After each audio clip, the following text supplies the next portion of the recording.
Hello, everybody. My name is Harlan Koff, and I am Professor of Social Sciences at the University of Luxembourg and Gamma UL Chair in Regional Integration and Sustainability. It is my pleasure to welcome everybody to this Kapuscinski lecture, which is co-hosted by Handicap International and the University of Luxembourg and co-sponsored by the European Commission and by the United Nations Development Programme. We are very pleased today to welcome our speaker, Dr. Toyin Aderemi Ige, who is a disabilities rights activist who will speak to us about leaving no one behind in education with a focus on children with disabilities. It is very important that we talk about this today because it is World Children's Day. It's a day in which we celebrate togetherness and children's welfare. So with that, I especially welcome all children and also all of those who are children at heart.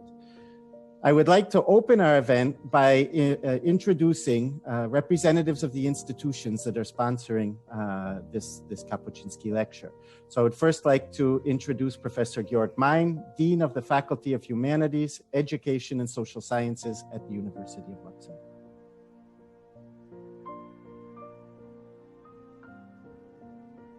Yes, thank you very much, Harlan.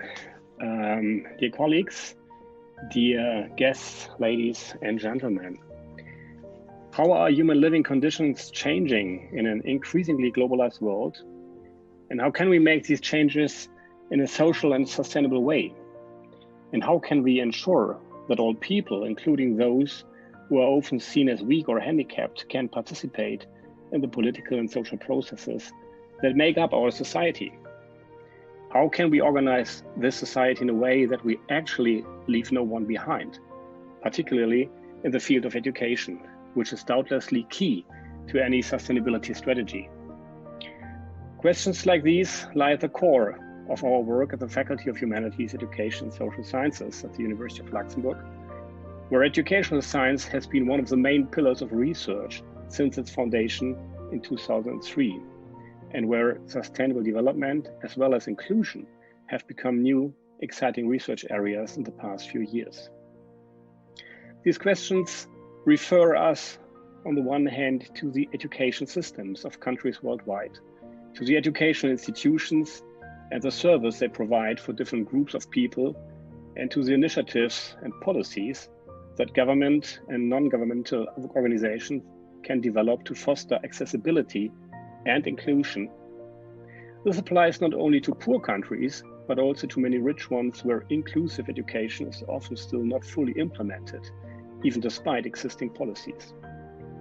But for me, as a humanities scholar, these questions also point to something even more fundamental, to the basic structures of our perception and to the distribution of the sensual, as the French philosopher Jacques Rancière would call it.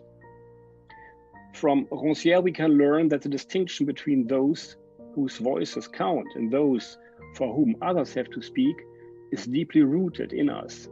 It arises through the representational conventions of the media, through the words and designations we use, through aesthetics and language. The injustices we find in our society are therefore not only the result of wrong policies, they are based on consistent and unquestioned views of the world whose origins often reach far back into the historical past. But these aesthetics and linguistic structures, as old as they may be, have been learned and they can be changed. They are learned, especially in school, and they also have to be changed there. So when it comes to questions of inclusion education, we always have to deal with two problems at once: the questions of who get access to knowledge and the question of how this knowledge is presented and what implicit messages are conveyed through its presentation. The question of inclusive education, it seems to me, is therefore not a specific topic of a certain discipline, but rather touches on all the subjects represented in the Faculty of Humanities, Education and Social Sciences. The topic of today's event concerns all of us. I'm therefore particularly pleased to welcome you all to the Kapuscinski Talks, not only as a dean of this very faculty, but also as one of its researchers and scholars. Moreover, I strongly believe that for research to have a more effective impact, its findings should be communicated, shared, and debated with the society at large. For these reasons, we are here today. I'm delighted that such an international and diverse group of academics and experts has come together here, and I wish you, and including myself, all a fruitful discussion. Thank you very much. Thank you very much, Dean Mein. Our next speaker is Mr. Mehdi Maga, who is the Director of Handicap International, Luxembourg.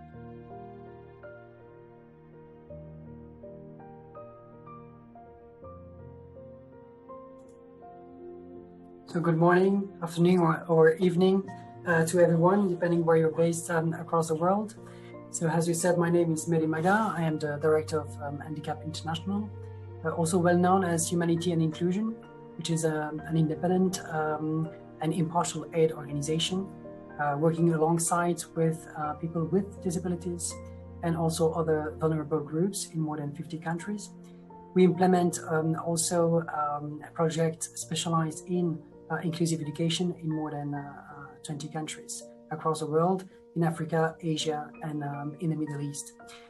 Today, I would like to address my special thanks to the UN Development Programme and to the European Commission for including a specific topic addressing the inclusion of learners with disabilities in the program of the Kapuscinski Development Program. And also for having trusted HI and the University of Luxembourg to organize this event.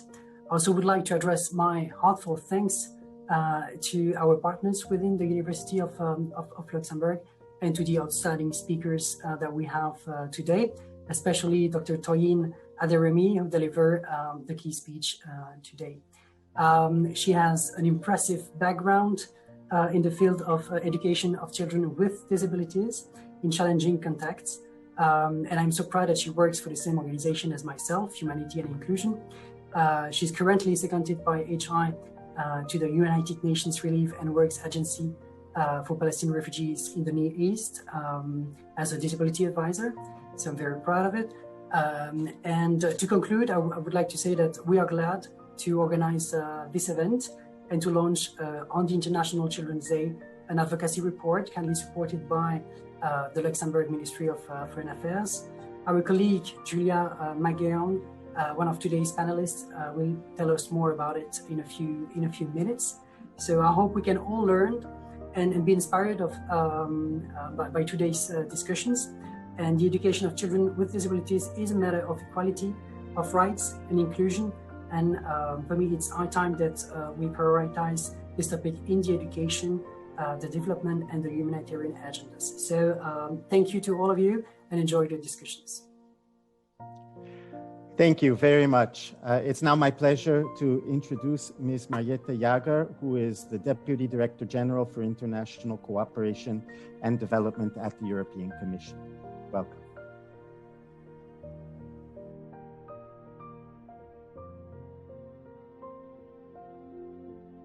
The microphone is turned off. Thank you. I'm sorry, it happens to the best. So ladies and gentlemen, dear distinguished guests, all speakers, it's an enormous pleasure and honor to welcome you at today's Kapuscinski lectures, especially on International Children's Day. And it's always a pleasure for European Commission to cooperate with Kapuscinski's lectures, because we believe that this is the main tool for awareness raising on the world's challenges. And distinguished speaker today will discuss about education with a focus on children with disabilities, that we believe it's one of the important topic, and we are extremely proud to have University of Luxembourg and Handicap International Luxembourg as organizing and including them into today's lectures. Let me say only a couple of things. Together with the UNDP, of course, we are very proud to be co-organizing that. But education for us, it's a key priority. It's essential foundation and enabler for achievement of the sustainable development. And as such, I can tell you it's a priority, key priority for the Commission. We support, of course, universal access to quality and inclusive education. And I can just give you the figure that for the period of 2014 to 2020, the EU has allocated more than 5.2 billion to supporting education, 93% through bilateral and 97% through the global action. But more importantly, we are putting a high focus on marginalized and vulnerable children. In numbers again, 83% of our bilateral support gives special attention to the vulnerable groups, and 41% make a specific reference to disabilities. We are extremely proud of that. And also we would like to revise European Disability Strategy that it's currently into the revision with the new objectives and targets for the external work. And I really want to hear our main speaker today to give us more inspiration for our work. Just to conclude that the education and especially focus with the children with disabilities is also the priority for our Commissioner, Madam Jutta Urpilainen, who decided that we are going to increase education's allocation to the partner country from 7 to 10% in the next financial perspective.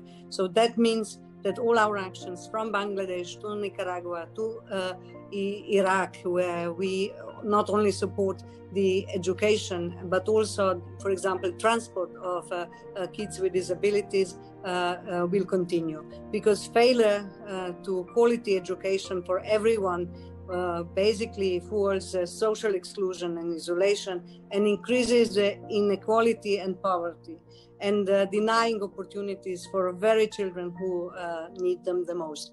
Of course, the COVID-19 pandemic made the situation worse, and that's why we need to work together. We need to act now and together and to get more information and more research on the work that we can do for disabilities. And I'm very, very proud to have today's speaker, Dr. Toyin Aderemi to give us the main speech. Thank you very much. Thank you very much. And finally, I would like to introduce Mr. Jan Szysinski, who is coordinator of the Kapuczynski Lecture Series, who will speak on behalf of UNDP. Thank you very much, Harlan. And thank you, Toyin, for accepting the invitation, and our partners for organizing this important event, the European Commission and hosts. It's a bit different format that we had before. So we had two hosts, the University of Luxembourg and Handicap International. And it's great to be back in a way in Luxembourg with the Kapuczynski lectures even in the online format.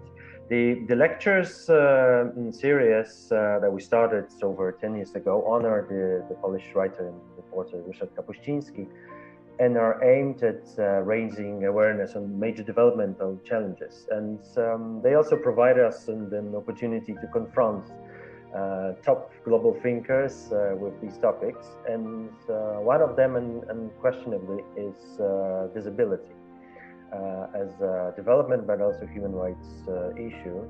And it's also clear for us at UN and UNDP that without addressing it, we can't really think of effective development. In all other sectors, we cannot really think of implementing fully the sustainable development goals. And we at UNDP and UN are devoted to fight for including everyone in education, healthcare, jobs, since the human development can't really be pursued if we agree to leave any group behind. I encourage you all to use this opportunity and ask your questions to Toyin and other speakers today, and wish you a fruitful event. You can, those who are participating on Zoom can use the Q&A function for the questions. Those outside can put your questions and comments on Twitter using #KapTalks, hashtag KAPTalks. Thank you. you. Harlan, over to you. Thank you very much. And in fact, I would also like to give my welcome to everybody to kindly send us their questions and comments in the chat. And as Mr. Szynski just explained through the other means of communication for those of you who are following us on Facebook. I would also like to add that this event has a closed caption option. So please, you can activate that if you're interested in using it, and you can also regulate the size of the captions as well. And without further ado, I would like to first thank our hosts for their words of welcome.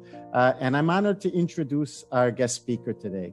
Dr. Toyin Aderemi has a background in public health with expertise in disability inclusion and a PhD in behavioral medicine. She was left unable to walk due to contracting polio in her childhood, and her mother used to carry her on her back to and from school until she got her first wheelchair at the age of 16. She is the first person in a wheelchair to study and practice pharmacy in Nigeria. She's an experienced development practitioner and researcher working to influence government and development policies for social inclusion. And she currently works at the United Nations Relief and Works Agency as Disability Advisor, seconded by Handicap International. So I welcome Dr. Aderemi. Thank you very much for joining us. Thank you very much.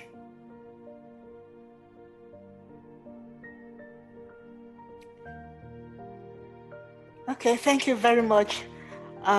This afternoon, I'll be talking on leaving no one behind in education with a focus on children with disabilities.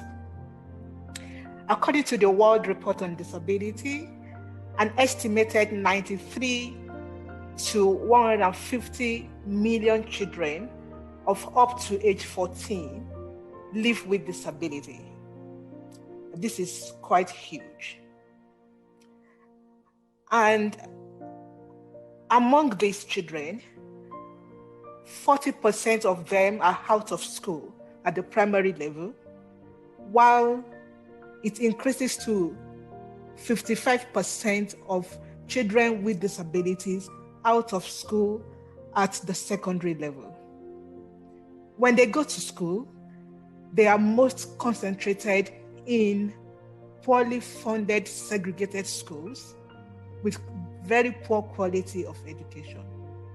I mean, when we compare to what is available to their peers without disabilities. And access to education is also influenced by some other social factors like gender, like displacement, language, ethnicity, and even geographical location. So, and these are factors that we need to consider when we talk about inclusive education for children with disabilities. So now I will focus on gender, and that will bring me to talk about education of girls with disabilities.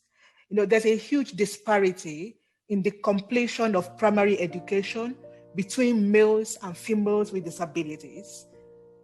For males, 50% of them completed primary education, according to the World Report on Disability, while only 41.7% of females were able to complete primary education. Generally, among persons with disabilities, the literacy level is 3%, but this is quite lower when you consider women with disabilities, where the literacy level is just 1%. And the contributing factors to this include stigma and discrimination. To be a woman or to be a girl with disability means double discrimination. Being discriminated against as a girl and also as having a disability. Also, for the fear of safety and protection, some girls with disabilities may not go to school because the parents may not be bold enough to send them to school for the fear of being bullied or for the fear of being of their rights being violated.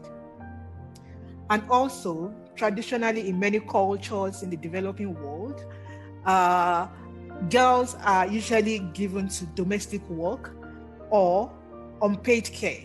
And this does not leave out girls with disabilities, even though they may not send them to school because of lower value placed on girls, but they will still use them for domestic work and for unpaid care. And also some girls do not attend school due to inaccessible sanitation facilities. I remember when I worked in South Sudan, we had this girl who would not come to school at certain period of the month. Then later, after we observed this and we tried to discuss with her, we discovered that she didn't come to school on the days that she is menstruating because there were no good sanitation facilities in the school that she attended. Then, what is inclusive education? When we talk about inclusive education, we're talking about an education system that includes all learners, welcomes and supports them to learn, irrespective of their identities and abilities. It is a school where all children learn together in the same school and in the same classroom. No discrimination. Inclusive education also entails not only accessibility of the school, but participation of the learner, as well as learning to achieve his or her potentials, which then requires some provisions to be made, like teaching and curriculum must be adapted to all children, school buildings and infrastructure should be accessible, classrooms, play areas, transport, toilets. All these factors add up to make a school to be inclusive. Then what are the benefits of inclusive education? You know, many people are skeptical about inclusive education. They believe it is not cost effective. Some parents are afraid that children with disabilities are going to slow down their own children in school. But this is not true. When children learn together, they actually learn better. Because most of the strategies used in inclusive education classroom are strategies that allow all children to learn better. Also, inclusive education fosters inclusive societies. We're all part of the society that we come from, and we will always go back to our societies. And having inclusive education builds more on the foundation for inclusive societies. And of course, inclusive education is more cost-effective. Cost-effective more than what we have in special education, where you have to provide other facilities, the school structure and everything. But you can actually educate all children together in the same school while you provide for their support, while you support them to be able to participate and to achieve in the same school system. And of course, basic education is a constitutional right of every child. So inclusive education fosters equity. Like I mentioned, education is a human right, and children with disabilities have right to education. This right is articulated in some international frameworks, such as the Convention on the Rights of Persons with Disabilities, the Convention on the Rights of the Child, the Salamanca Statement and Framework for Action in Education, 1994, actually emphasized that children with disabilities should be accommodated in regular schools alongside their peers without disabilities. And of course, the SDG goal number 4 talks about inclusive and equitable quality education. Then what are the challenges the challenges to inclusive education of children with disabilities? It comes in various forms at different levels. So we will look at it from all these levels. So, and I will start from the home or the community. Disability is a stigmatizing experience. So at the home level and in the communities, stigma and discrimination based on disability, based on gender, do affect negatively inclusive education of children with disabilities. That is where you have some parents locking up their children with disabilities in the house because they don't want their neighbors to know that they even have a child with disability. Also, when there's poverty in the household, children with disabilities are more likely to be affected. And in such cases, you will find out when resources are limited, children with disabilities are not likely to be allowed to go to school. And another issue is lack of assistive devices, especially in developing countries.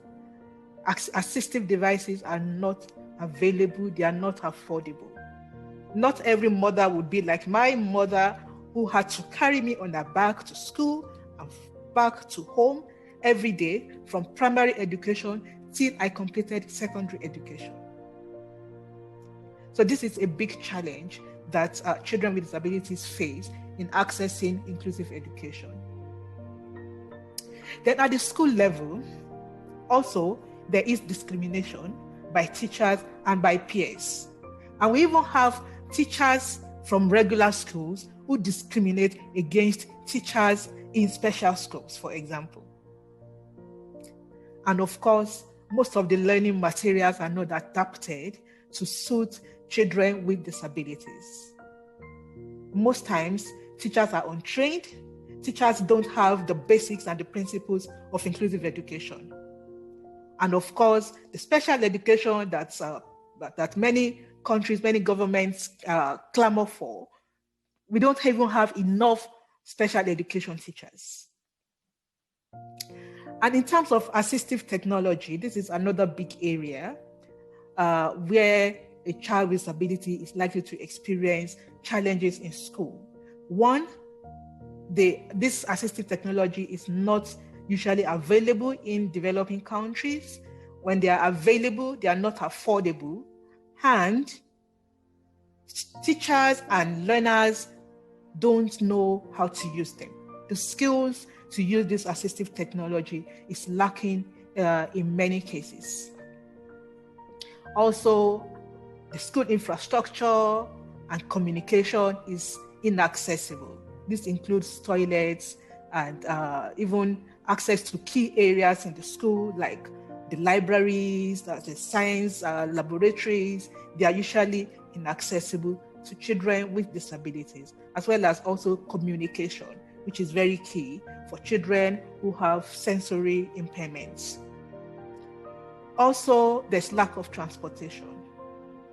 Most of the transportation around are inaccessible, and they are not suitable for use by children with disabilities. And lastly, and the big one, is the lack of disability data. At the government level, I will start from the general education. Generally, in many low and medium income countries, there's inadequate funding of education. And this is the basis. When education generally is underfunded, then there's no foundation to build inclusive education on. Also, in most of these countries, there are no inclusive education policies, or where they exist, they are poorly implemented. There's non-allocation of budget to inclusive education, including teacher training, and of course, lack of reliable data on children with disabilities. You find out that in many countries, the education management information system does not disaggregate data by disability. So we don't even have data to plan with to be able to include children with disabilities in school. And also, there's no framework for monitoring inclusion of these children in education. And also, at the government level, there's lack of coordination between ministries. Even at times within education ministry where this resides, you find out that people are not coordinating among themselves. They only leave it to maybe special education departments, which is not supposed to be the case. And when you now talk about coordination between ministries, Ministry of Education, Social Protection, there's no coordination. They don't meet at any point. Then I'll briefly talk about inclusive education of children with disabilities in humanitarian context. Generally, education in emergency is very weak in inclusive education. And a very good example is the recent COVID pandemic, which of course took everybody by surprise, and it's revealed the systemic barriers that children with disabilities face in the education sector in emergency. We've always known that it is weak, but it became very glaring with this pandemic. For example, there's no assistive technology, the internet is usually poor, and we found out that children with disabilities were largely affected. Many of them did not have the opportunity to access remote learning like their peers without disabilities. And this is really very sad because it took them backwards. Many of them that have made progress before lost the progress that they have made during the time that movement was restricted and everybody was home.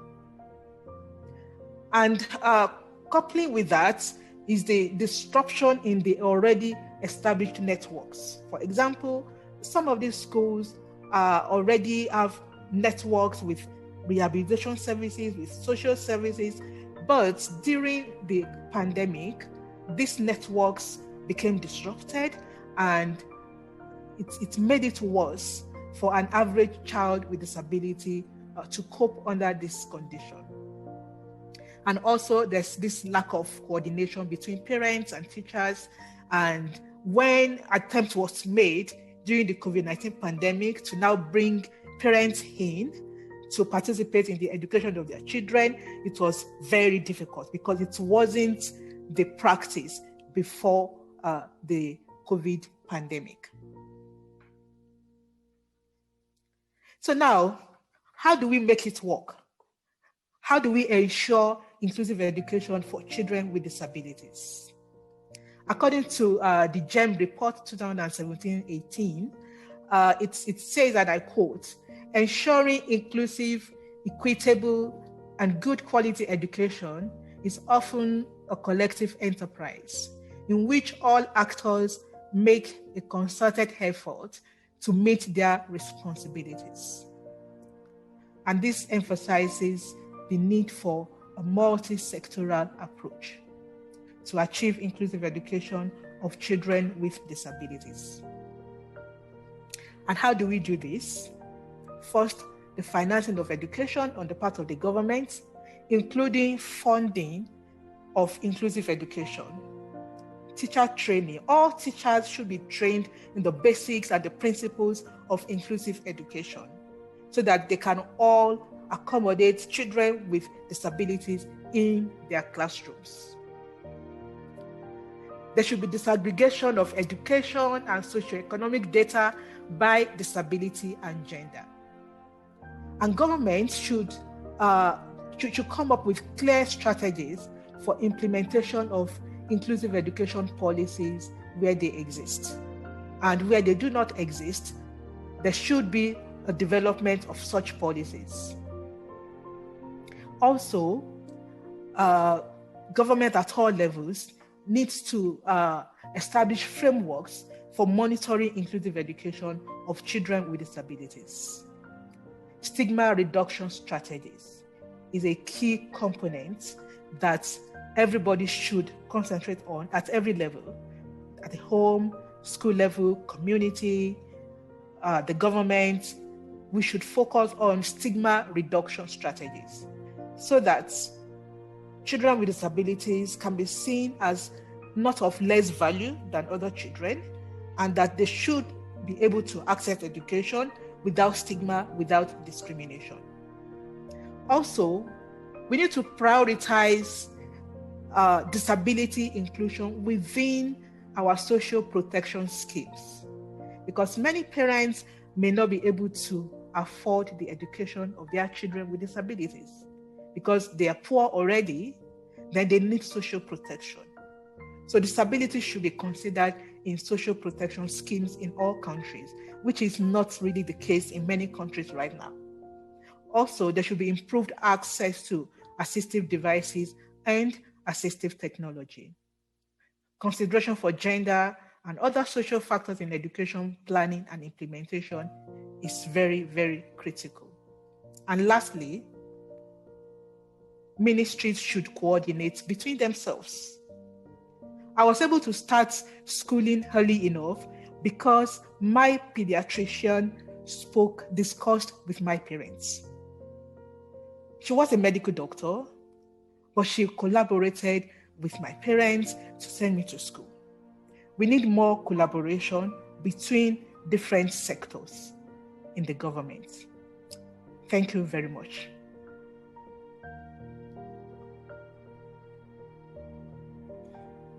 Okay, thank you very much, Toyin, for that inspiring talk. It's already inspired a number of comments and questions, actually, in the chat, which I would like to convey to you. Actually, the first question is one that comes actually for you specifically as a person, and asks, how did you overcome your own challenges related to mobility in terms of your education and your professional development? Thank you. Okay, thank you very much. I would say that it all started from home.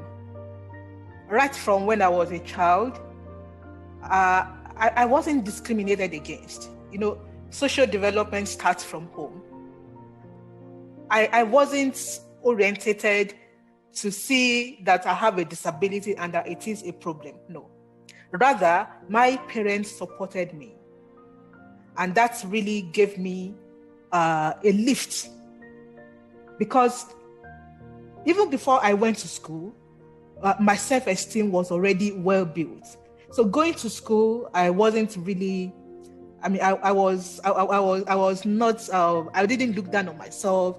I was ready to cope, whatever it is. Of course, there were barriers everywhere. But I was determined that I was going to go through it. There was no access, but with the support of my parents, some of my peers also in school assisted. And that is why, it is also good to allow children with disabilities to study with their peers without disabilities. I attended regular schools because of the intervention of my pediatrician, who advised my parents to register me in a regular school, even though I was rejected initially, but later they enrolled me. And I'm sure many of my classmates, many of my schoolmates learned to know that Toyin is a child like them.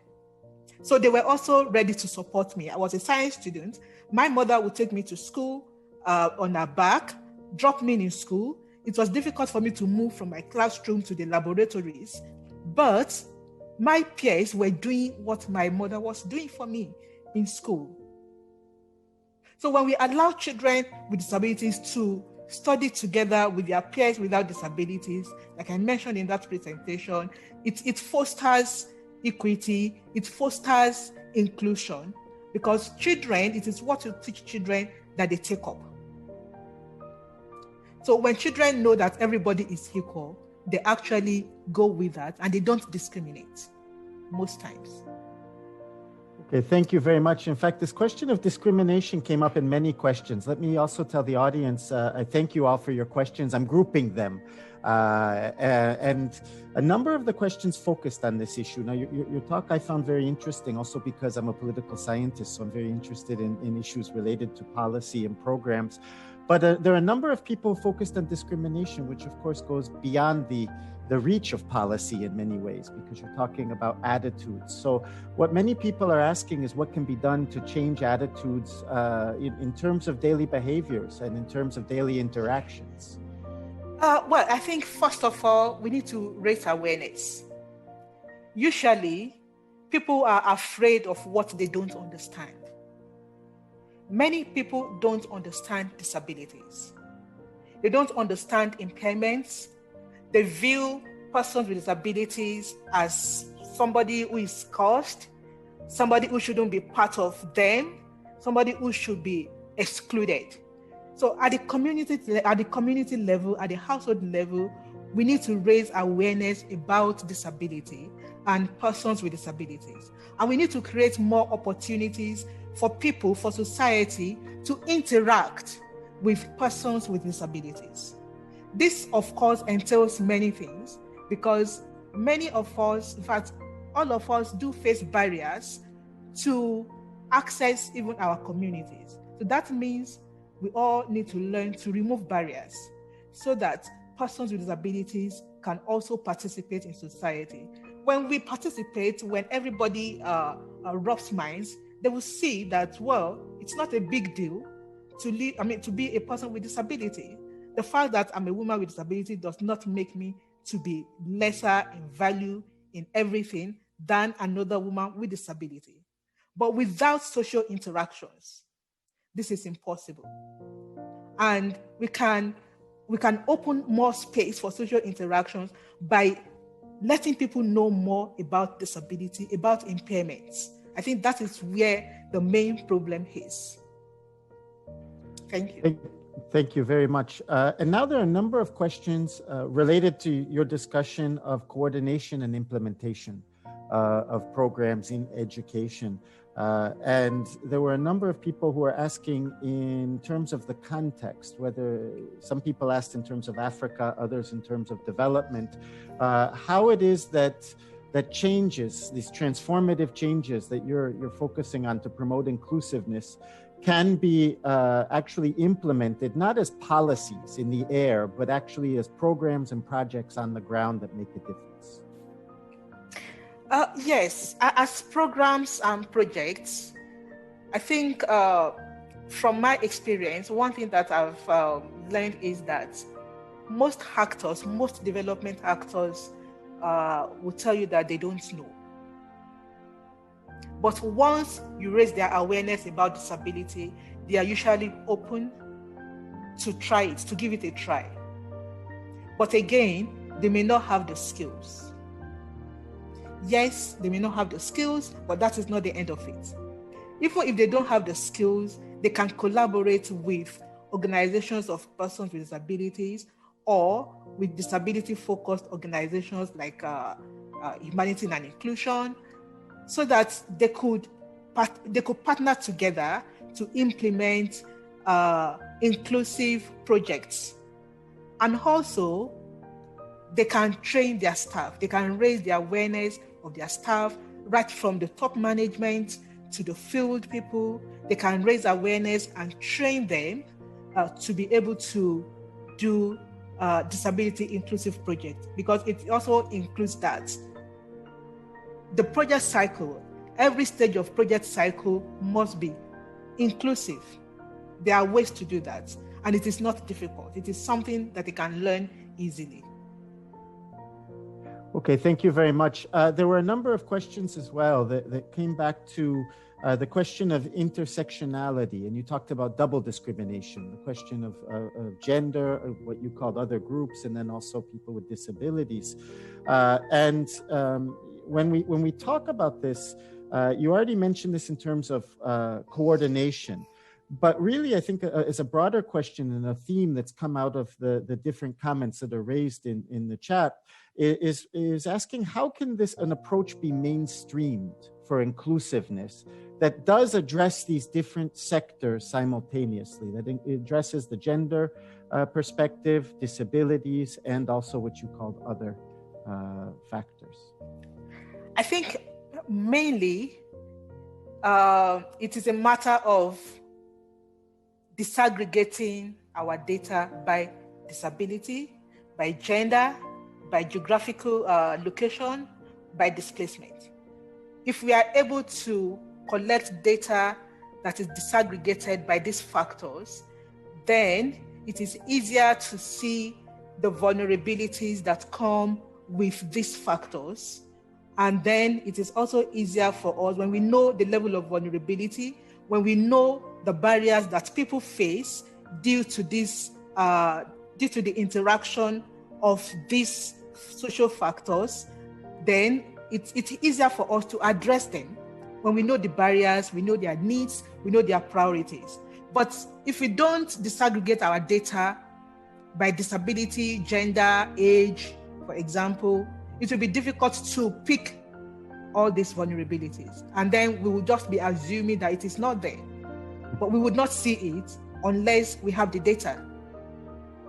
This is an interesting answer because we actually have a number of questions related to different forms of disability. Specifically, we have some people who have asked about children with autism or with Down syndrome and the situation in Nigeria or in Africa, and how you would actually go about addressing these needs as well, not just physical disabilities. And I do want to mention, we have one colleague who's a social worker in the chat who asked why I use the word disability as opposed to people with special needs in terms of the way we use language to address this issue. So I want to bring that to the table as well. Thank you. Okay, thank you very much. You see, we don't use that word special, because when we use that word special, it connotes that the rights of persons with disabilities is something out of ordinary. There's nothing special about the rights of persons with disabilities. In fact, disability rights are human rights. By the time we begin to label it as special, it connotes that it's something we're doing, we're going an extra mile. We're going out of our comfort zone to do something, which is not true. It is a matter of rights. There are different ways of achieving the same goals. So including persons with disabilities, any accommodation that you make to include persons with disabilities is just an alternative way of promoting or of protecting the rights of that individual. So there's nothing special about it. But when we say special, people believe that, well, it's out of the ordinary. It's out of the regular. So I'm not obliged to do it. If I do it, I'm doing that person a favor, which is not the case. And that's why we don't use that word special, because there's nothing special about it. Disability rights are human rights.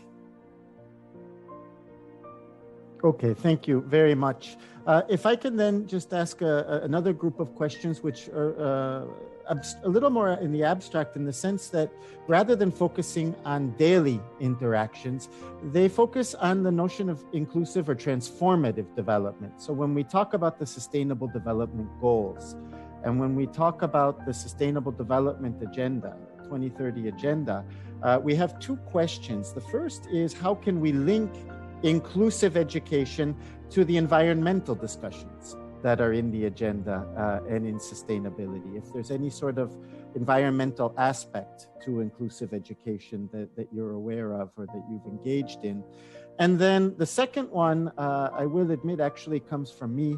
And I mentioned that because I think it comes from some of the points that you've raised here. The SDGs mention inclusiveness in Goal 4 on education, of course, in Goal 8 on decent work, but they're not really mentioned, inclusiveness is not really mentioned in Goal 9 on infrastructure. And so I was wondering if you've been aware of this omission from the infrastructure goal, and what it is that you consider to be the separation, if you will, between inclusiveness and infrastructure, because your talk focused heavily on transportation and the needs for transportation to be more accessible. So these are the two questions. Thank you. Yes, I'll start from the last one. Yeah, it's true. that it is not all the SDG goals that emphasizes inclusion. Yes, it is not a perfect document, but it is, I would say it is an improvement from the MDGs. And a lot of advocacy went into the SDGs to get in as much of disability inclusion as we were able to get in there. So I think it's still a work in progress. By the time this 2030 comes and goes, we would have seen again what are our gains, what are the benefits of inclusion in the SDG. Then maybe it would then be another advocacy item for us to push for more. But I quite agree with you that the SDGs are not perfect in terms of inclusion, in terms of disability inclusion. I think we only have inclusion mentioned in, I think, about 4 of the goals or so. Okay, thank you. And the environmental aspect? And the environmental aspect, well, it depends on the way you look at it. But in the environmental aspect, the way I look at it is the removal of barriers.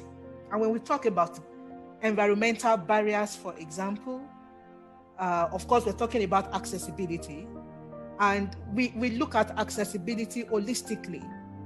And that's where we talk about comprehensive accessibility.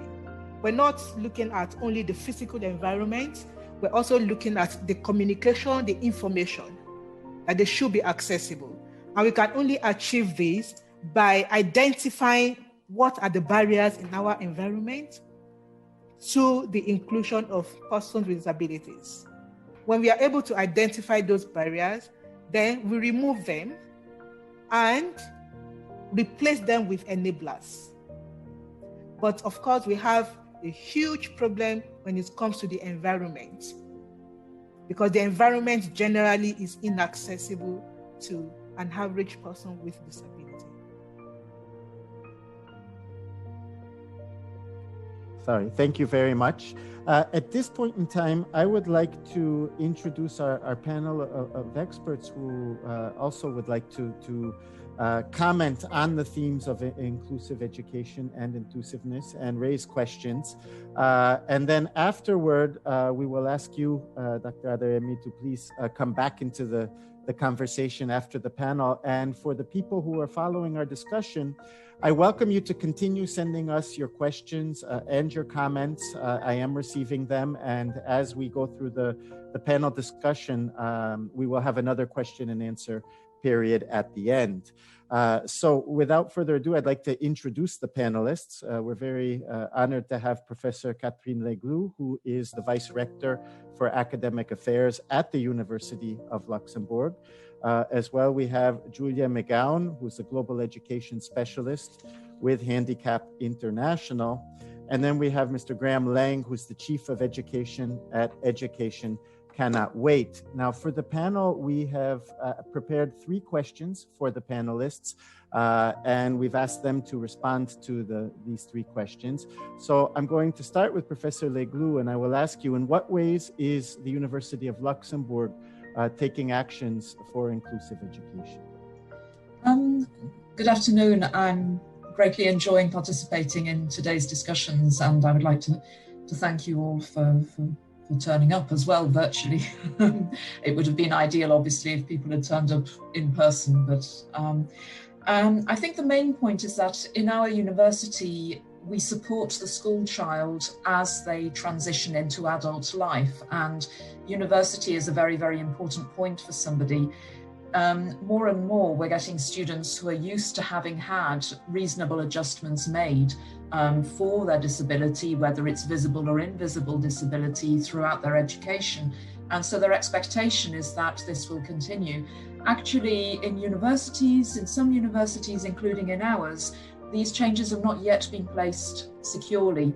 Our inclusion office was only created in 2018, and actually it's about changing a philosophy, an approach, to say not we try to treat our students all the same, but we try to give our students all the same opportunities, and we will find ways of adjusting what we do in order to enable every student to have the same opportunity to be able to reach the same level of achievement.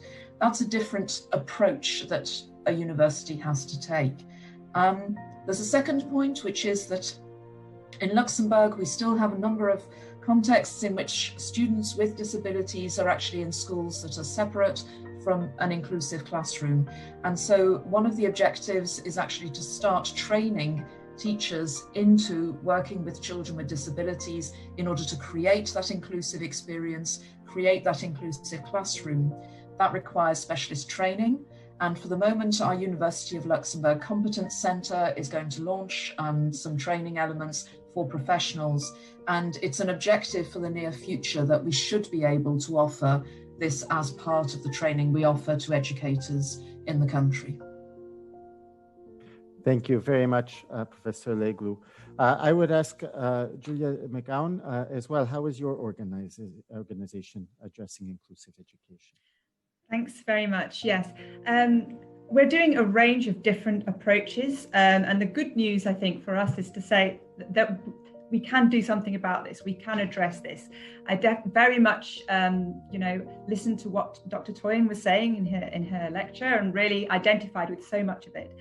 Those are the challenges that we really do face in the 27 countries where we're working within HI. But however, we're trying to tackle those issues, front hand. So we work on three main areas of activities.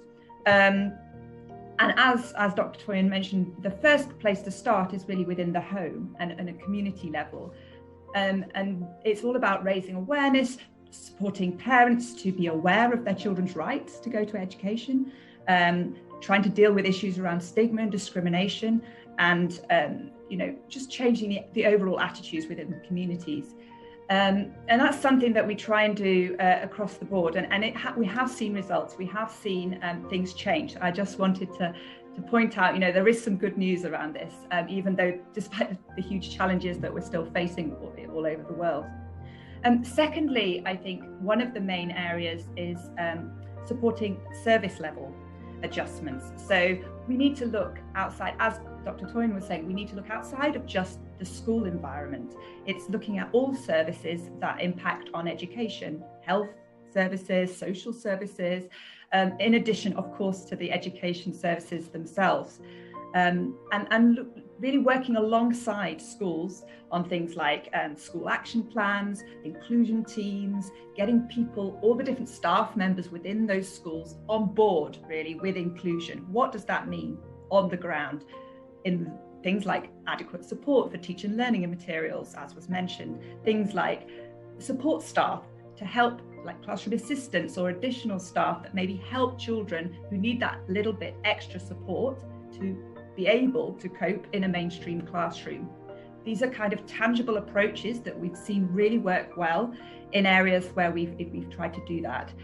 Because as has been mentioned in some of the questions I saw as well, we recognize children are so different. We need a range of approaches to be able to include all children in mainstream education. So that's a large part of what we do. And the third main area is really at the national level, because it's all very well us trying to work in schools, in the areas where we have reach, but it's not across the board. We want to scale that up. That needs to go much further. So the way to do that is to work with ministries on their own policy development, on their action plans, looking at how they can support in terms of financing, budgeting, and also teacher training, as was mentioned. For example, the importance of pre-service teacher training for all students going through teacher training, on inclusive education, catching them all as they come through. That's really crucial. And those kinds of approaches at national level are a large part of what we do.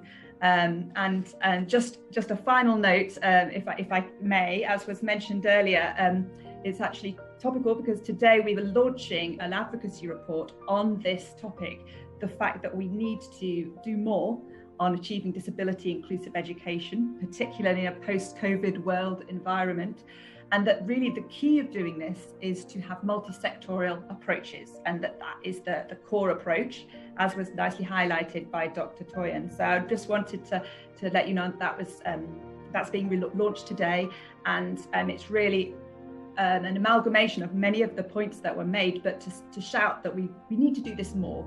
We know how to do this, we have a blueprint, but we need the money, the finance and the support from all different sectors to coordinate and work together in order to do inclusive education. Okay, thank you very much. Mr. Leng, how is Education Cannot Wait addressing inclusive education? Thank you very much, Colin. And maybe just before I start to say thanks very much, Dr. Toyin, for incredibly inspiring initial remarks there in your speech. And I found myself sort of noting all the way through what I'm going to say, some of the correlations between what you said. So thank you for that. So just to start, for those of you that don't know, so Education Cannot Wait, we're the only global fund dedicated specifically to education in emergencies and protracted crises. So when we talk of reaching SDG 4 and leaving no one behind, we would argue that children and adolescents with disabilities who are affected by forced displacements through, for example, conflict and insecurity and natural disasters are very much this target group. They are the furthest left behind. And as Dr. Toyin highlighted, there are further inequalities within this already marginalized group. I mean, gender is a key factor. Data is challenging, as she said, and particularly in these crisis contexts. But we know that girls living with disabilities who are impacted by forced displacements are virtually invisible. I mean, their access to education is extremely limited. So for ECW as a global fund, what we can do is we aim to ensure that our investments prioritize these children and adolescents with a focus on girls. If we don't start with children and adolescents living with disabilities, we won't achieve SDG 4. I mean, it's as simple as that. So we've got two main funding instruments that we use. We have our first emergency response grants, which are for emergencies, and we have our multi-year resilience programs for protracted crises. And we explicitly ask for these programs to be designed to reach these most vulnerable and marginalized groups. So in the guidance that we give to our country level partners, both written and through webinars and training sessions, and in the application forms themselves, we ask for concerted efforts to address children and adolescents with disabilities, including, and there's a specific section in these applications that asks about this. And our funding in these crisis contexts is deliberately very flexible. It's needs-based, so it can cover a whole range of different aspects. It can cover, for example, improving accessibility to learning facilities. It can be used to train teachers. It can be used to purchase adaptive devices. It can be used to tackle issues such as discrimination, which was raised earlier. We haven't put a formal target on this, but our expectation is that at least 10% of the beneficiaries that are to be reached with our funds should be children and adolescents with disabilities. When we then get these applications, we then do a very rapid but comprehensive quality assurance process to check that they've responded to these directions. And we go back and we challenge partners on how are you going to reach these learners. And to be honest, the responses are mixed. It depends on the context. Our funds support some of the worst crises on the planet. It depends on the partners on the ground. It depends on lots of factors like the context, the security situation. Where we've been able to partner, and particularly with specialized organizations, because we're a global fund, we're not an implementing agency. We don't have the expertise. The expertise lies in governments, in UN agencies, international NGOs, local NGOs, civil societies. You are the organizations with the expertise. Where we're able to partner with that expertise, such as humanity and inclusion, we really see much more effective responses. And I think that's something we want to build on. And lastly, and I'll finish here, just to note, we're a very lean secretariat. We're approaching the $1 billion mark since we became operational back in 2017. We've only got 30 people on our team, so we're very small. Having said that, the extent to which we are prioritizing inclusive education, we have one post which is focusing on psychosocial support and inclusion, and we now have an additional post, separate post, looking specifically at promoting the inclusion of education of children and adolescents with disabilities in these crisis contexts. So we're very committed to this and very much glad to be part of this conversation. Thanks very much. Thank you very much. And we're going to pass now to the second question. I'm going to start this time with Ms. McGowan.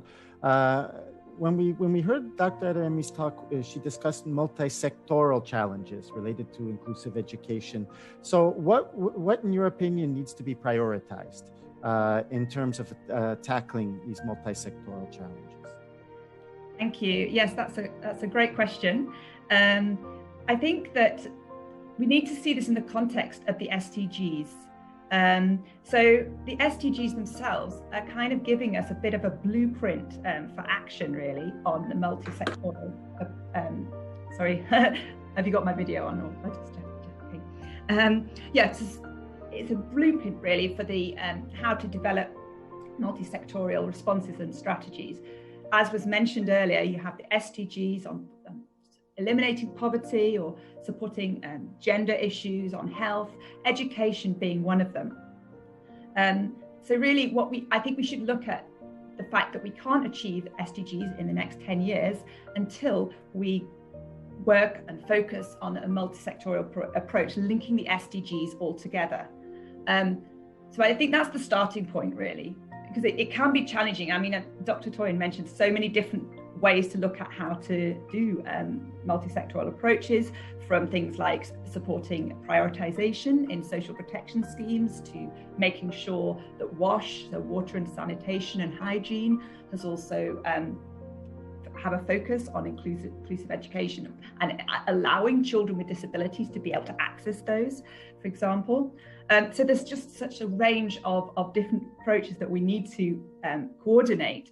But I think really the best way to look at it, the easiest way to look at it, is seeing the SDGs as a blueprint, seeing the fact that they come as a set of guidance to be able to allow us to have this kind of multi-sectoral response running through the whole thing. So that would be my first point, to see that as a blueprint. And the second point is looking at the child's needs at the centre. If you start from the needs of the child, it's much easier then to focus on what are the multi-sectoral approaches that need to be coordinated together. Otherwise, it just feels a bit too many, like there's too many things, and maybe that's why people go into the siloed approaches, because it just seems like it might be easier. But actually, when we frame it in the way of what are the child's needs and how do we build from that, it therefore makes it's an easier way of looking at the multi-sectoral approach. So if I just take a child, then you think about what are the needs around the child?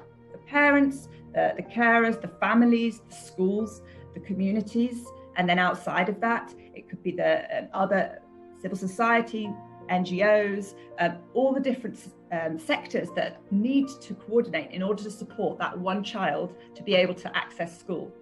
And if you frame it in that way, it helps you to think about what are the ways, what are the various different agencies that need to be involved in order to allow that to happen.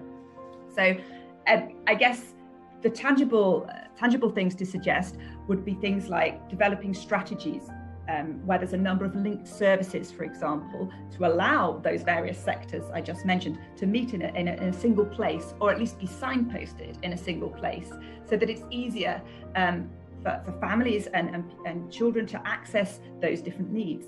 So, for example, in school, there could be a way of accessing and making it easier to have referrals to those different services. That's one example.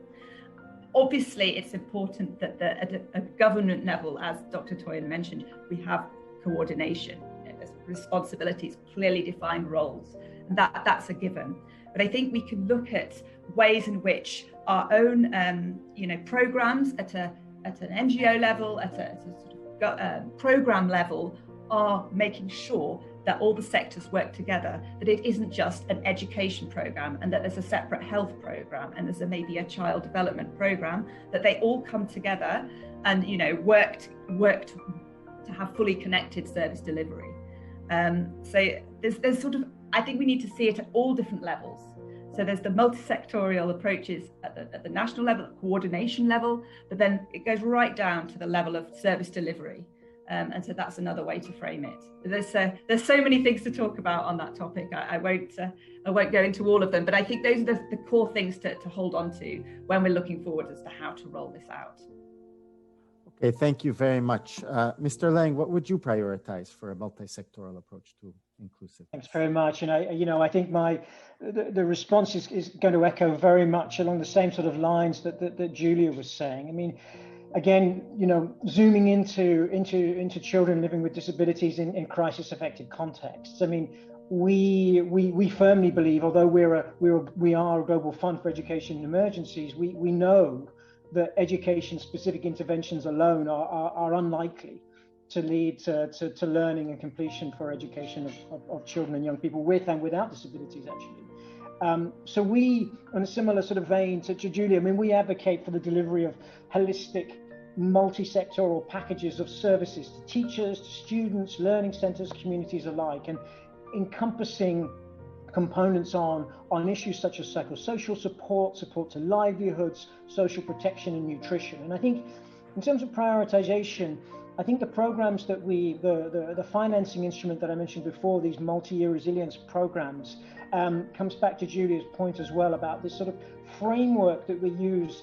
And these multi-year resilience programs aim to bring both humanitarian and development actors together to plan, to respond jointly under the leadership of the government where that's possible. And in that approach, we advocate very strongly for the whole of child approach. That is, interventions that address a variety of learning, teaching, organizational and safety needs. And conflict-affected children and youth, they often lack previous schooling experience, or that they don't have the mental or the academic readiness for learning. And so interventions on education therefore need to be complemented with the provision of health, psychosocial services, nutrition, as well as other things like cash assistance and livelihoods related schemes. And I think these multi-year programs that we're talking about provide those sorts of frameworks and try to provide that opportunity for joint planning and coordination. I think it would be remiss as a global fund if I didn't bring up the issue of financing. And I think, for us, that's the critical point. One of the key things that Education Cannot Wait is trying to do is to raise the profile of education in emergencies and protracted crises, and part of that to raise financing. I mean, the bottom line is that we need more money, we need more financing, and Dr. Toyin raised this. We're trying to galvanize donors. We're trying to particularly get the private sector partners, and I think this is an area when we're looking around disability which is particularly interesting, to join ECW and join us in allocating more funding and more resources for education emergencies and protracted crises. Again, we are not going to reach SDG 4 if we don't prioritize the education of children and youth with disabilities in these contexts. And we can't do that unless the partners on the ground that we support get the finances that they need to implement these kinds of programs to reach these learners. So I think there's a very strong piece that we need to do on this resource mobilization aspect, of which we are a critical part, in which we welcome other partners, to really position education for children and adolescents with disabilities, and to increase financing specifically for that so that they have equal access. Thank you. Okay, thank you very much. Professor Leglu, what would you prioritize for a multi-sectoral approach? I think one of the things about when we reach the higher education side is that interdisciplinarity is a great way of ensuring this multi-sectoral approach actually starts with our students, and that they get introduced to seeing things from a different set of perspectives. As Dr. Toyin pointed out, there's a great many different factors that impact on the experience of a child when they start schooling. And one of them will involve how accessible the school is, how physically accessible, for example, a laboratory is, if a child wants to do science, and so on. And then other issues such as, the interaction with school friends, the security that child has acquired at home, and so on. And therefore, if you think in terms of the links between social studies, between law, between sciences, hard applied sciences, as well as social sciences, and then obviously what that means for policymakers, I think these are all very, very important transversal conversations that students can have. I know, Harlan, that you've actually been working considerably on related issues and, for example, policy coherence for development. I don't know if you have a few words that you would like to say. Sorry to hand it over to you, but I think that this is probably an important moment for you to step in. No, thank you very much. That's very kind of you. Actually, I find this talk very interesting and this whole discussion very interesting because policy coherence for development focuses on interactions, policy interactions, and breaking silos in policy making. I think it is very important to highlight the need for policies to respond to transformative change or promote transformative change through what we're identifying as normative coherence, meaning that we find these transversal approaches that aim to promote values such as human rights. And so I think that this interdisciplinarity, this transversality that you're talking about is very important. And this actually leads into the third question that we asked our panelists. And I would like to start this time with Mr. Lang. What can be done to ensure a rights-based approach to inclusive education? Thanks very much. Yes, I mean, I think again, as Dr. Toyin, referenced the UN Convention on the Rights of Persons with Disabilities, and within that, stating that children with disabilities have the right to receive an education in an inclusive setting and with the necessary support to succeed. I mean, I think to make that right real, there's a number of aspects, I think, but I think for us, particularly in these emergencies and protracted crises, I mean, the aspect I want to focus on is the need to increasingly embrace and enhance accessibility, I think, as a first step. And accessibility is really, a necessary precondition for inclusive education. Is it ensures that children and adolescents with disabilities can dispose, can access, can use services and products, and more generally the virtual and physical environment on an equal basis with others. And I think sort of pushing forward accessibility for enhanced learning of children and adolescents with disabilities in these crisis affected areas, for us, we see sort of twin track approach. On the one hand, humanitarian and development actors jointly with governments are going to have to retrofit to the extent possible existing facilities, services and approaches. And these interventions also need to be integrated with the provision of assisted devices and technologies to ensure that children and adolescents with disabilities can access and use those resources on an equal basis with others. I think very much in line with what Dr. Toyin was saying about inclusive education. On the other hand, the second track is that also new interventions are going to be necessary that include aspects of universal design, so that the environments, the services and the approaches don't place children and adolescents with disabilities differentially at risk of being left behind. I mean, importantly, I think that the progressive uptake of universal design is going to reduce future costs that would be incurred to enhance access and use among specific groups, such as children and adolescents with disabilities. And I think, coming back to this big issue around coordination, and I do think, it is this issue around coordinating with national, international actors remains fundamental, I think, for the sort of the implementation of what we describe here as this twin track approach. I mean, standards, codes, policies need to be developed to enhance this accessibility in these emergency contexts and these protracted crisis contexts. And I think, I think it's really important that accessibility becomes a building block of the programming that we support, and the implementation supports that. So I think that's how we would ensure that rights-based approach transfers into concrete reality on the ground. Thank you. Okay, thank you very much. Professor Leglu, if you could give us your thoughts, please, on a rights-based approach to inclusive education. I think that one of the most important aspects of this is simply designing policies around the concept of inclusion that actually involve actions. And so on the one hand, we have accessibility, but also we have a commitment to actually make it happen. Because somebody can come up with a policy, but actually making it happen involves training, it involves training people, it involves also actually looking at curriculum and saying, well, is our curriculum actually the sort of subject that a student with a disability would want to feel involved in, would actually feel that it's a curriculum that speaks to them. So it's about thinking about things in a very holistic way about how it influences the student.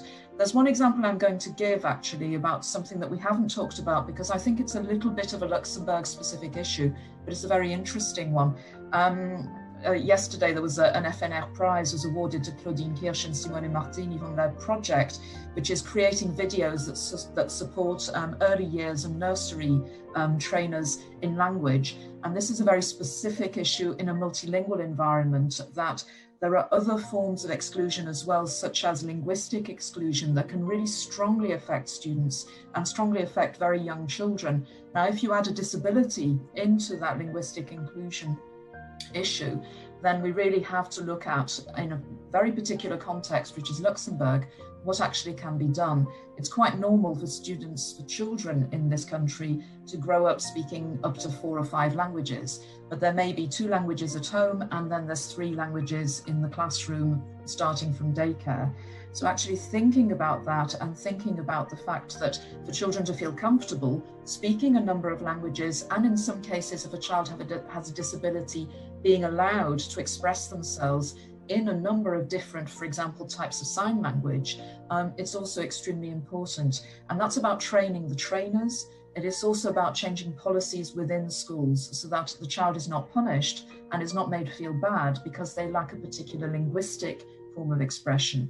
It's about creating an environment where trainers are confident with a multilingual child and also can help and support a child who also has a disability within that context.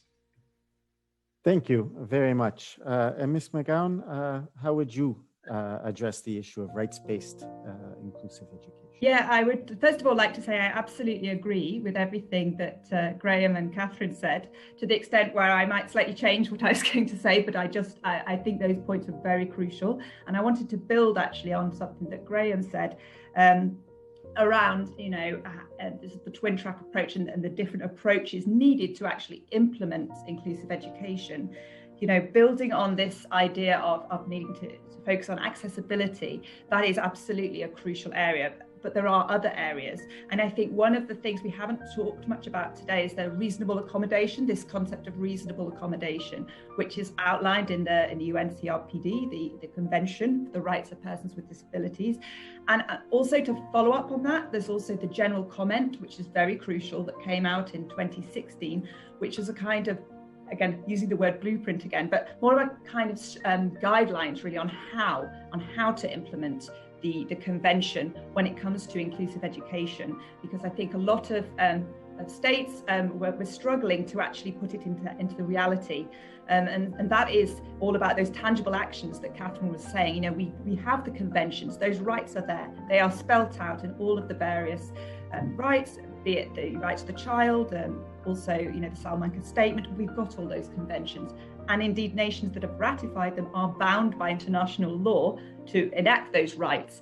However, how do they do that? And sometimes before, what was happening is that this idea of reasonable accommodation was kind of then put as an excuse that some countries, well, it wasn't reasonable for them to do various accommodations because it's too expensive, it wasn't possible in a context, and therefore, it was okay for them to not include certain children because it wasn't possible to do so. So I think what we have now is the general comment from 2016 and subsequent various useful guidelines that have come out to try and help practitioners and states to know how to do those things, how to make inclusive education that's written in the convention to become a reality. So it's about accessibility. It's also about things like supports for teachers.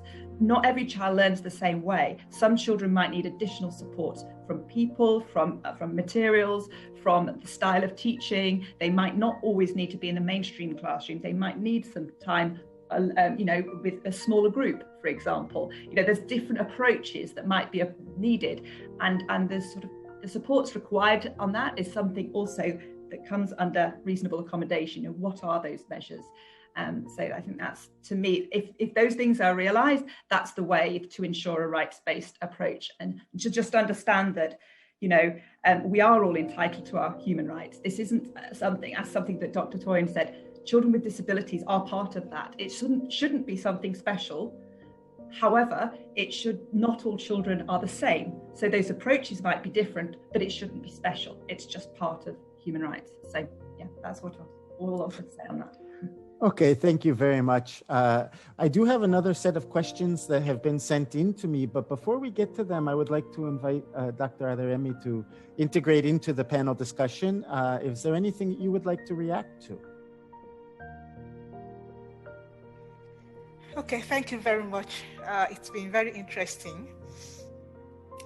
But I just want to comment on the issue of financing of education again, because I know that this is a very big problem in many countries, and I see the role of the donors or the development partners in this as well, because most of these governments would not allocate adequate funding to education, and they will not even think about inclusive education, even when they have the policies. But I think that donors can influence them. Donors can influence them to pay more attention to inclusive education and also to raise their financing of education in general. Because in many of our developing countries, many sectors of the economy are currently being driven by donors, by the development partners. And that's the truth. But I think they should channel these aids in such a way that the government takes more responsibility as well, because we all know that the development partners cannot be there all the time to take up the responsibilities of the government. Otherwise, all that we're talking about will not be sustainable. Because when the donors are not there again, then the government will not do anything. So I think the donors could influence the government to be more responsive in terms of education, inclusive education for children with disabilities. Thank you.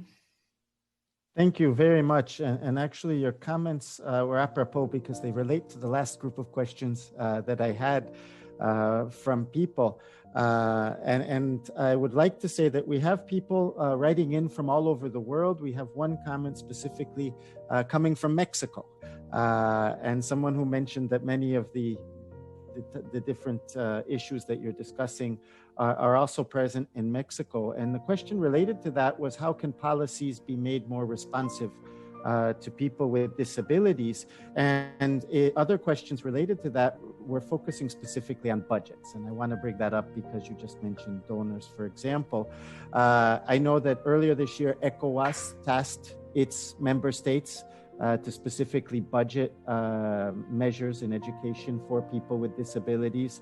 One of our colleagues who's written in discussed the World Bank and the World Bank's mandate for people to budget programs in inclusive education. Do you see budgets actually facilitating change? Rather than reflecting change, do you see budgetary measures as a way to promote inclusive education? Yes, I would say to a good extent, it's an important factor to promote inclusive education, because also from my experience, many times when you approach them, what they tell you is that they don't have funds. They'll tell you there's no funds for it. Even when they are willing, they will tell you, well, no budget allocation, so there's nothing they can do. But of course, budget alone is not enough. It is key, it is important, but it is not enough. We still need a lot of change of mindset, because I see that also as a very big problem. Because many of these people in government who are in charge of education do not even have the right-based approach to inclusive education. They don't prioritize the education of children with disabilities. They still hold their beliefs, their wrong beliefs, their negative attitudes from the society that they come from, that children with disabilities should not be educated. They don't really see the value to invest in inclusive education. And that is why we need to also address stigma reduction at all levels. I've seen it play out several times in my country, where even the government people will tell you, we're still dealing with the normal people. That's the word they use. We're still dealing with the normal people. So invariably, inclusive education of children with disabilities is not a priority, because they believe that they are still dealing with the normal people, in quotes. So the mindset is really, really bad, and it has to be changed for any investment in inclusive education to be more effective. Thank you. Okay, no, thank you. And I want to also invite our panelists to respond. So I would like to ask Ms. McGowan if you would like to address this issue. Yeah, thanks for the question. I think it's really crucial, actually. And I think a way that we can equally influence donors and donors influence ministries is by coming together with large-scale commitments. And I wanted to raise I don't know who were there, but at the Global Disability Summit a couple of years ago, the first one in London, and there's been subsequent ones, really tried to do that. They brought countries together with donors to come up with sets of commitments that they stuck to, that hopefully they will stick to and be accountable to when it comes to disability, and education was part of that. So there are a whole number of inclusive education commitments, and it was as a result of that, as was mentioned, I think earlier, the World Bank, for example, have their, disability inclusive education criteria. By 2025, all of their programs, education programs, will, be focused on, have a criteria around disability inclusion, meaning that all of their mainstream education programs will have to take into consideration disability inclusion. And for me, I think that's the way of, trying to influence these large-scale donors who are, as you said, Dr. Toyin, the ones who do have influence. We need to make sure that they are, accountable, and also things like results-based financing can also influence what the countries themselves are delivering in terms of disability inclusion, by putting some sort of accountability into what programs are out there, what education programs are running, so that children with disabilities aren't left behind and they're actually part of the funding that they get, really. And I think without those kinds of measures like indicators and commitments and results-based financing, you're going to keep having, words are lovely, people talk and say, absolutely, we really believe in this, and they go away and nothing changes. So we need these kinds of commitments and indicators that actually guide, are backed up by money and finance, as you mentioned. That's all I wanted to mention on that. No, thank you very much. Mr. Leng, you also in your comments mentioned the power of funding and the need to utilize funding to promote change. Would you like to add any comments? Yes, thank you very much. I mean, ECW, we were designed for crises, for crises, emergencies and protracted crises. And I think we come at it from a perspective, as I mentioned, of trying to raise additional financing, primarily from in-country partners. So that includes the state, but it also includes development partners, it includes humanitarian donors, it includes the private sector. So really trying to see how we can advocate and lobby and provide the frameworks, and it comes back to this whole idea of joint planning and coordination, how we can work with partners to set these frameworks up, to provide this coordination, so that we can then align financing behind these particularly these multi-year frameworks, and ensure that there's financing available. And I think, one of the questions I saw in the chat was, education often gets cut at times of crisis. One of the first things that gets cut, and I think COVID has really sort of amplified that impact. And what we've done is we've really stepped up to the plate and tried to ensure, in fact, that the opposite, that we're increasing more. And we, as part of our COVID response, we gave grants of over $45 million to 33 different country contexts to try and, and again, really much focused on the emergencies and these protracted crisis affected zones. That's our niche. That's where that's what we were developed for, and that's where we want to ensure that there is sufficient financing coming in to support those activities, and sufficient, and I want to emphasize this, flexible financing. The whole point of getting this financing is that it's not earmarked, that we can allow our partners with the expertise on the ground to be able to design and implement the programs that they know best. We're not the experts, but what we can do, and I know, as everybody said, it's not just financing that fixes it, but financing goes a long way to helping, these organizations on the ground to actually deliver. So I think, we are, despite what's happened as a result of COVID, we're still fighting very strongly at the global level, but also at country level, to try and make sure that those cuts don't happen, and that for those real marginalized children, those displaced children, those host communities, that they're not impacted any further by this. Thank you. Okay, thank you. Professor Leglu, what are your thoughts on the issue of finance and inclusiveness? I think it's been very interesting with the pandemic to actually see how enormously energetic and generous some private funders were actually. And we had a number of groups that are some charitable, some a little bit more sort of institution-based, who really stepped in very, very fast and offered to help students and said, how can we help students? And I think that very similar things have happened across the country. There's been a real sense of a solidarity there that I hope will actually stay there for the long term, because people became aware of, for example, not having adequate internet connection, and the fact that students have got very cut off, that whole families have got very cut off. And in a way that was a surprise, that there just wasn't that assumption that these forms of inequality could actually happen, and of course they do. From the point of view of our involvement with ministries, actually, here, of course, the distance between us and our ministries is actually quite small across Luxembourg. But we do have, for example, a number of ministries and a number of other private groups and funders who help out with some students who are refugee students. So students who have experiences of displacement and also experiences of extremely fragmented education as a result of that.